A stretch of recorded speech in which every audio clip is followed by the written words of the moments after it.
Top quality और consistent performance के लिए सिर्फ सिल्वर पंप्स। टॉप क्वालिटी और कंसिस्टेंट परफॉर्मेंस के लिए सिर्फ सिल्वर पंप्स, नाम याद रखना।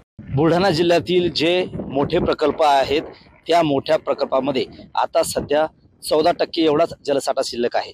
त्यामुळे आगामी काळामध्ये पाणी टंचाईचा सामना बुलढाणा जिल्ह्याला या ठिकाणी करावा लागू शकतो।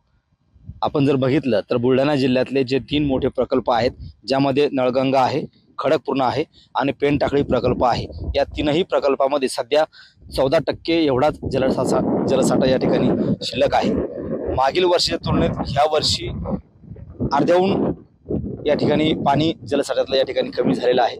जे दरवर्षी जेवढा एकूण साठा असतो त्या जलसाठ्यामधला 30% साठा जो आहे तो बाष्पीभवन या ठिकाणी होत असतं। एकंदरीत पाहिलं तर बुलढाणा जिल्ह्यामध्ये सध्या पाणी टंचाईचा सामना मोठ्या प्रमाणामध्ये या ठिकाणी नागरिकांना करावा लागत आहे आणि आगामी काळात जर का अशीच परिस्थिती राहिली तर भविष्यामध्ये बुलढाणा जिल्ह्यातील नागरिकांना अजून या ठिकाणी मोठ्या प्रमाणामध्ये पाणी टंचाईचा सामना करावा लागू शकतो। सध्या बुलढाणा जिल्ह्यामध्ये जवळपास 40 टँकरच्या वरती या ठिकाणी पाणी पुरवठा केला जातो आणि 800च्या वरती गावांना या ठिकाणी पाणी टंचाईच्या झळा या ठिकाणी पोहोचत आहेत। मात्र जसजसा उन्हाचा पारा चढत आहे तसतसं या ठिकाणी जलाशयातील पाण्याचं या ठिकाणी बाष्पीभवन होत आहे आणि त्यामुळेच सध्या या मोठ्या प्रकल्पामध्ये 14% जलसाठा हा शिल्लक आहे आणि आगामी काळामध्ये या जलसाठ्याचा परिणाम जो आहे तो पाणी टंचाईवरती या ठिकाणी होऊ शकतो।